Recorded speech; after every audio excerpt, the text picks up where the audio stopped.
Hey everyone, it's Kat and Amber, and we're wandering soup Black Lesbian Expats, and that's what we are doing. We are expatting in Merida, Mexico. It's been a good trip so far. I mean, a good move because we're not going anywhere anytime soon, thanks to COVID. And I was gonna say something nice, nasty, so I was trying to keep it polite.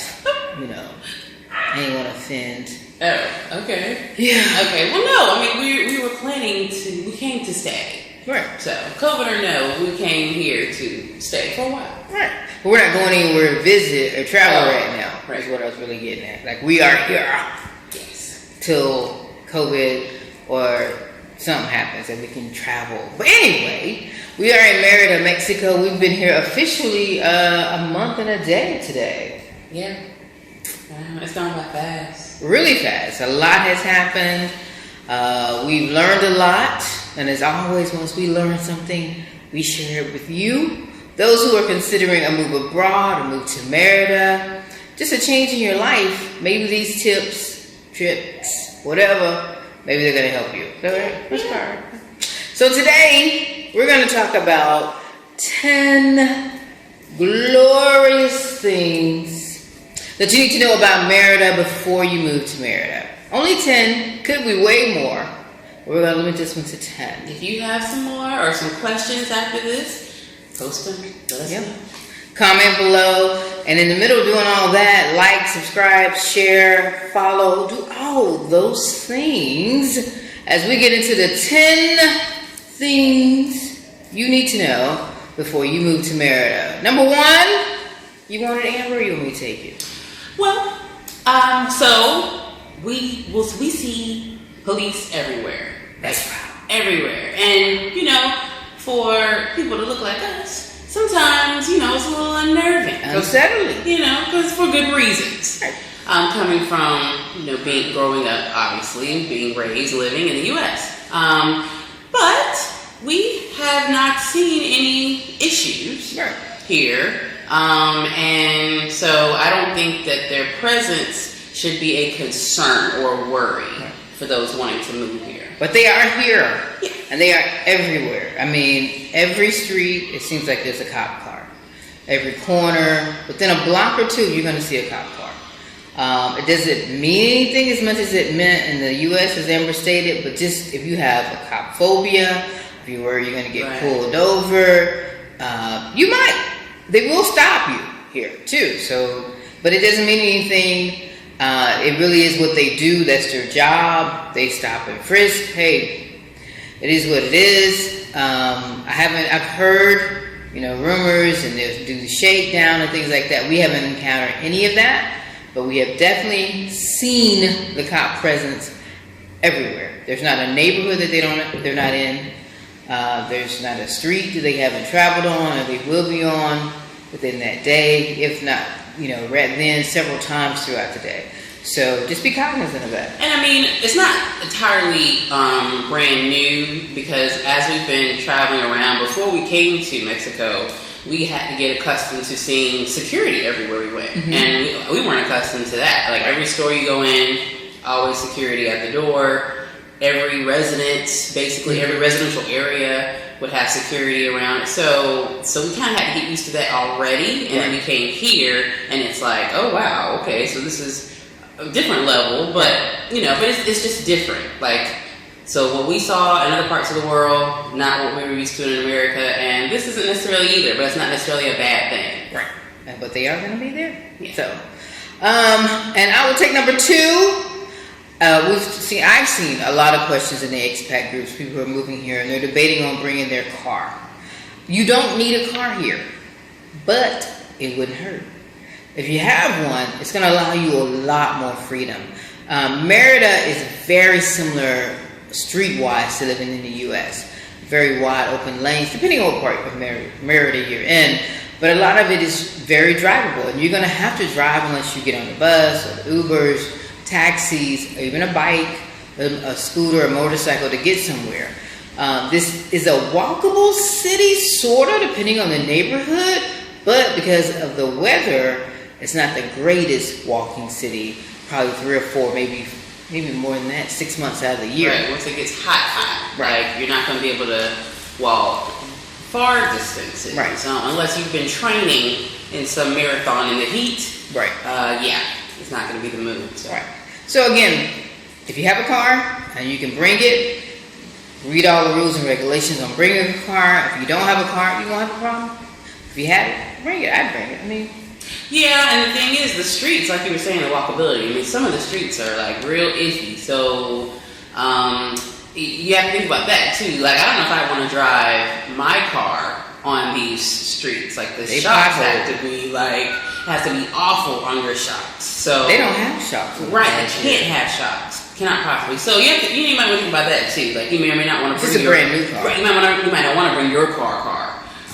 But still, a car is not necessarily a bad idea. And the same thing with the bikes. Like, the biking, I don't know what the biking's like on the streets because of the potholes and things. So, and the potholes exist everywhere. Yeah. I mean, good neighborhood, not so good neighborhood, bad. The potholes are still there, calling your name every day, all day. All right, number 3. Speaking of potholes in neighborhoods.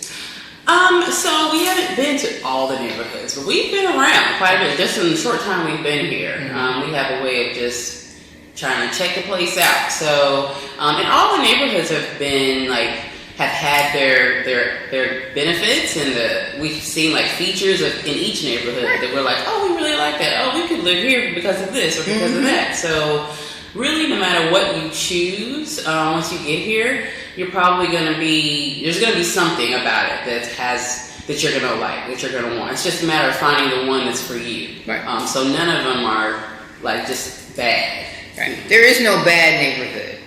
It's really up to you and your needs. Every neighborhood is going to give you something, and every neighborhood is going to take away something. So you just got to find the neighborhood that's going to give you more of than it takes away from. And once you find that, you're home. But there are so many choices here, which is why our home search went forever, it seems. But there are so many choices that you will find your home in Merida without a problem. Yeah.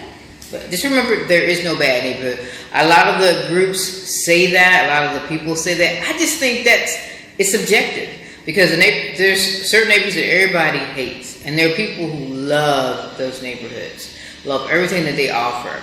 Just come with an open mind, be true about what you're looking for, and you'll find home. Yeah, and ride around, take time to go inside, look around places, all over. Yeah, check the city out. Yeah. You got the time. We'll make the time. Yeah. Rather. Now, talking about neighborhoods and moving, number 4 is you got to move during the right season, I think. This is just personal opinion here. Moving at this time of year, the prices are higher.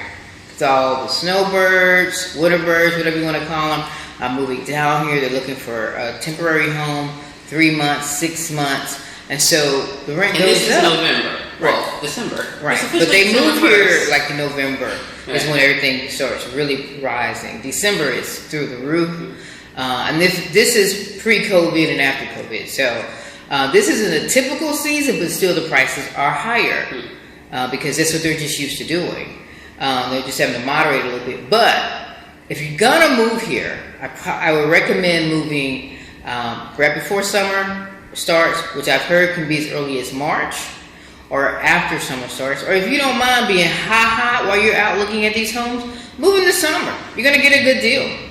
That's what you're looking for, because you're going to be here for however long you're going to be here, and you want the best deal that you can get.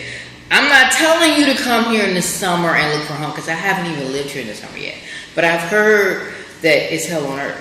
But, you know. Yeah, I was going to say, like, the prices may be higher right now, but, whoo, child, I'm so glad we came now, like, during the winter, when it's actually pleasant out. Like, beautiful. It's, like, so lovely. The wind is blowing. We don't have any ACs on. Like, it's amazing. Like, it's worth coming in the winter. I'm sorry. It's worth it. But, you know, if I can shave $200 off the rent, I'm coming in the summer. What you said? I'm sorry.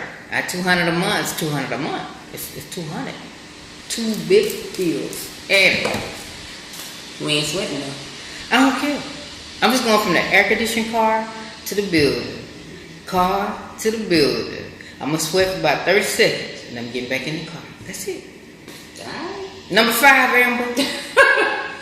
Learn some Spanish. Everybody Gotcha. says it, and it's true. Like, now, don't be afraid to come without being fluent in Spanish. Right. Like, that's silly. Like, you know, I've been taking Spanish for years, but it's not until you actually immerse yourself in a culture and you have to speak it, and people are speaking to you, you have to read it, that you're really going to get better. So learn it and then come prepared to continue to learn it. Or you can start the process, you know. Yeah. Start something, do Duolingo or any of those apps out there. I speak nothing, and I'm having a hard time. When we were in Southeast Asia, I didn't speak anything there either, but I felt like there were more people who spoke English, right. and I felt like I could get my point across a lot easier there. Here, I am just like, I don't know.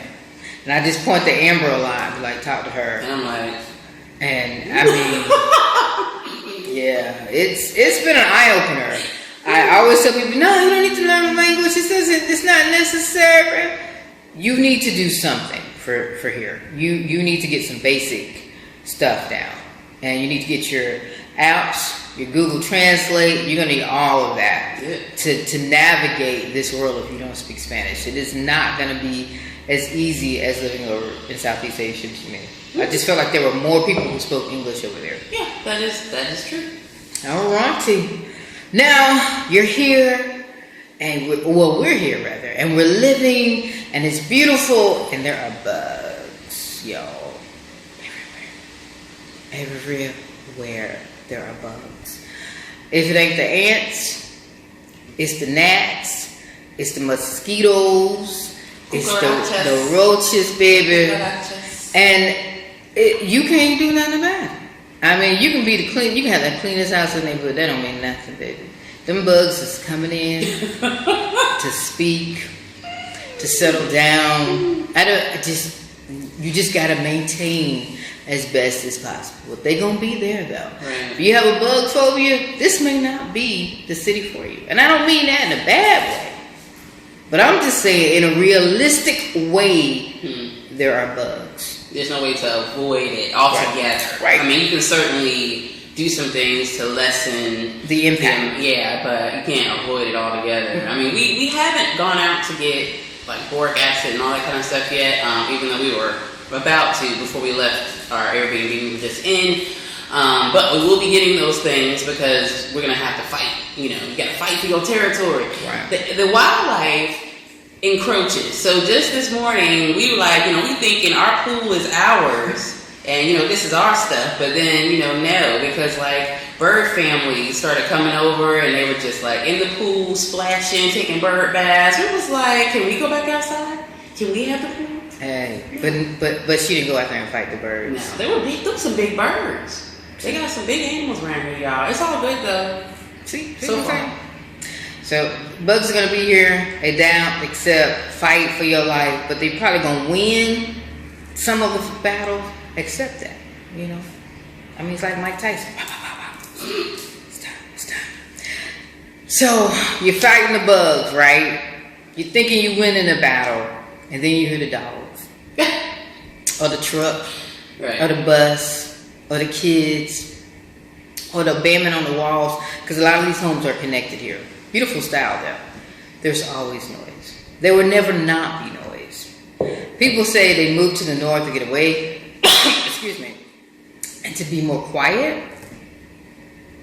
I don't know. I mean, yeah, I don't know. I mean, but the kind of noise that I think about is like the people walking down the street selling stuff, who are yelling, the people who are coming to drop off, who are delivering water, the people who are delivering gas. Like everybody has like either music playing from their truck or they're playing something because they're selling something. Don't forget the people who are just, marching down the street playing music. So, yeah, but those things are festive. Like, it can be It's the energy of the city. Right. I have no problem with it.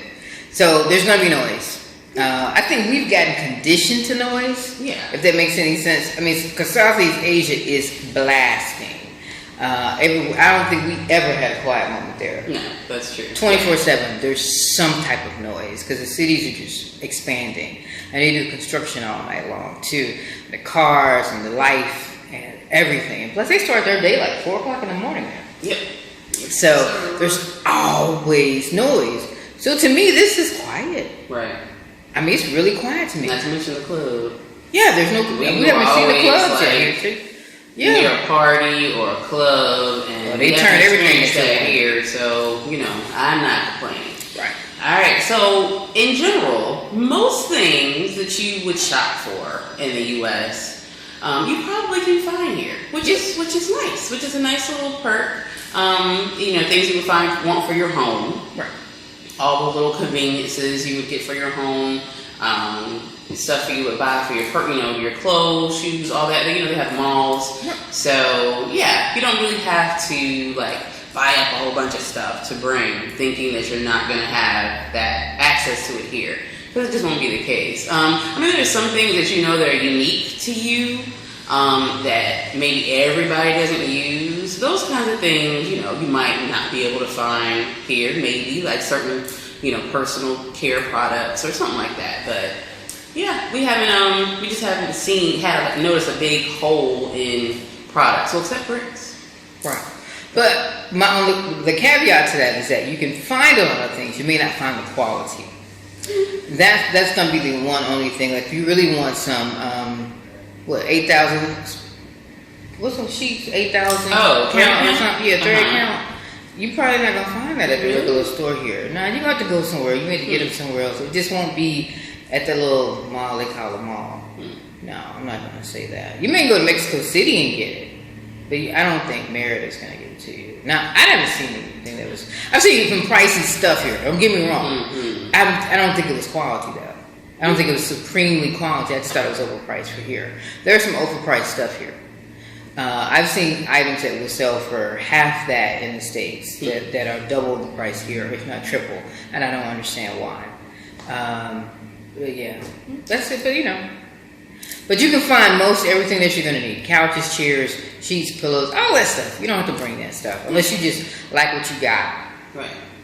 I'd save the shipping costs and rebuy it here. Fridges, fridges. Not electronics, but fridges, ovens, all that stuff is cheaper here, and you don't have to pay that shipping fee. AC units are pricey, but hey, nothing you can do about that. Right. That's about it, I think. Plates and all that stuff, you can find that everywhere. So I just if you're thinking about shipping a lot of things, there's stuff here. Go to Walmart.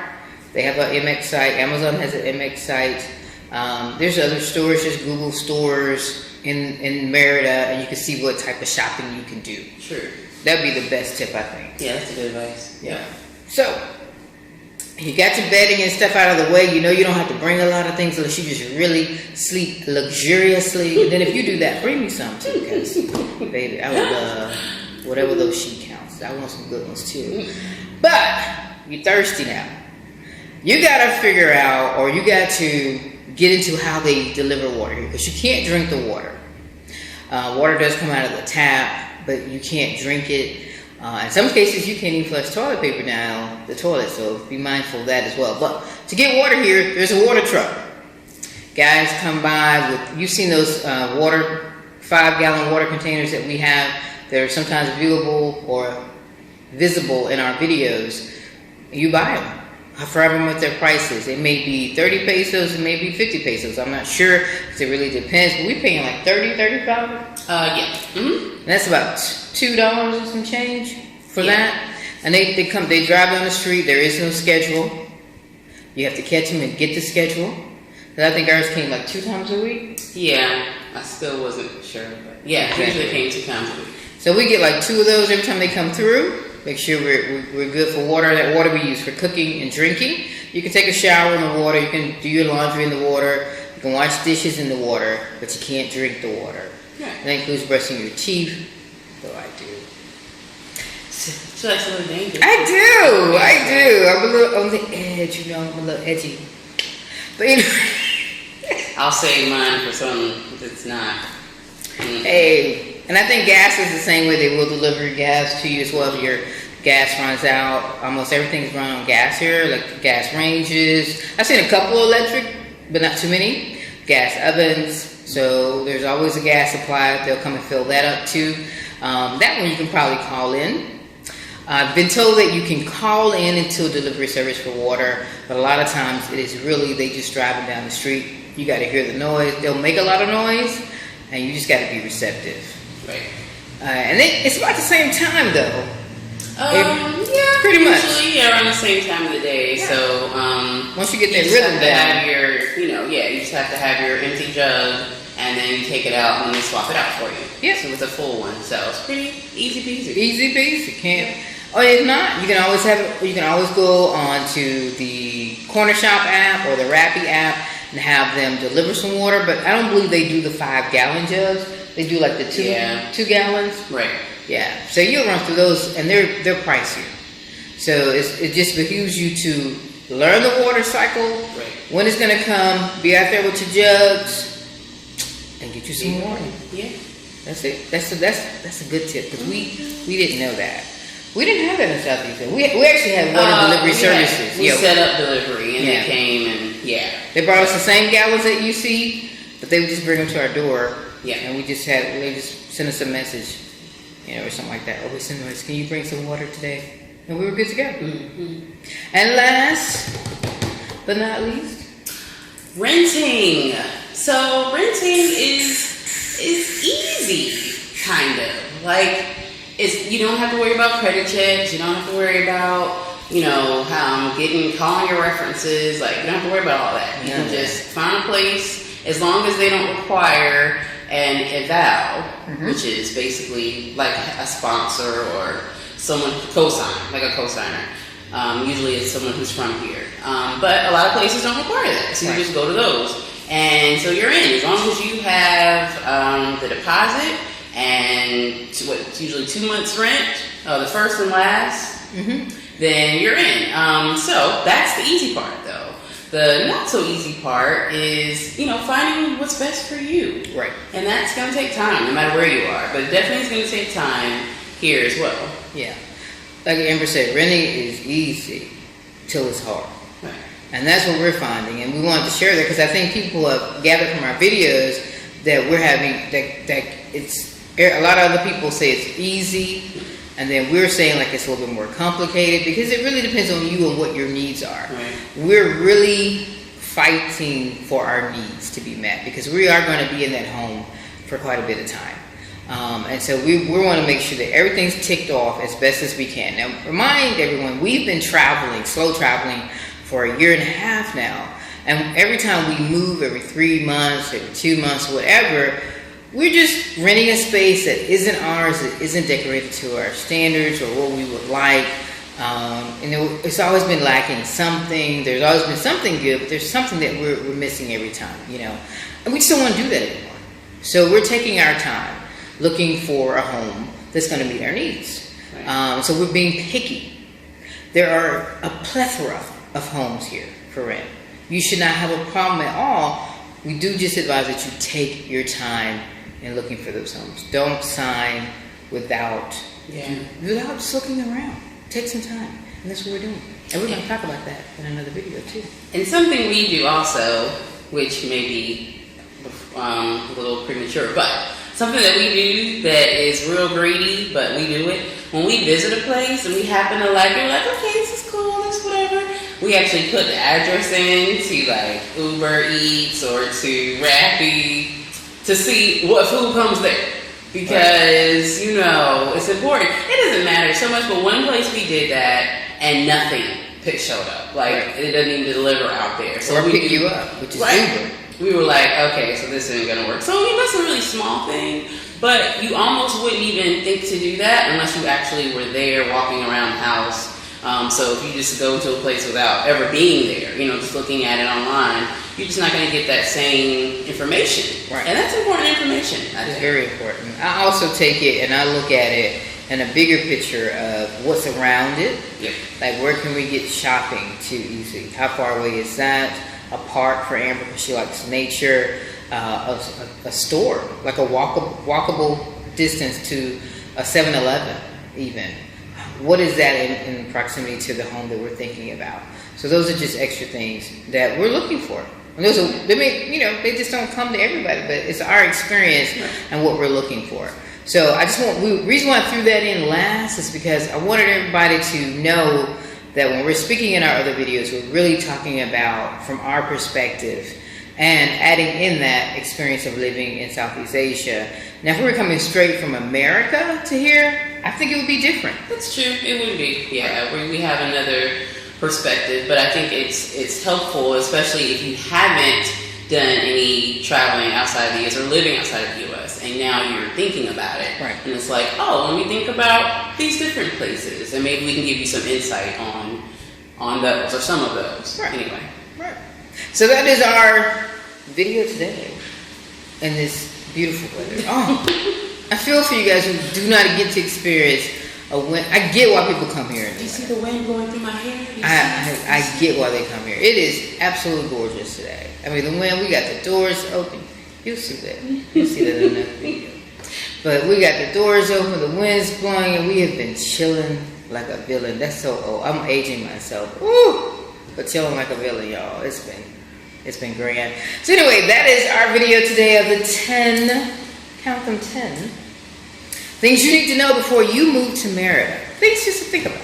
Nothing hard, nothing too complicated, just little tidbits hopefully that will help you when you decide to move here or elsewhere, because a lot of those will apply. Just have to switch some things around to wherever you're gonna go. Yeah, absolutely. All right. Some food for thought, y'all. Speaking of food, I may get tacos tonight. I don't know. Again. Seeds. Tacos. Again. I've had tacos at least, we've been here 31 days. 29. 24. Because I've had chilaquiles the other time, so that's why I said 24. Good tacos, so. Anyway, I am Kat. I'm Amber. And we are Wondering Soup. We'll see you on the next video, y'all. Don't forget to like, subscribe, share, follow. Do all those things. See you next time.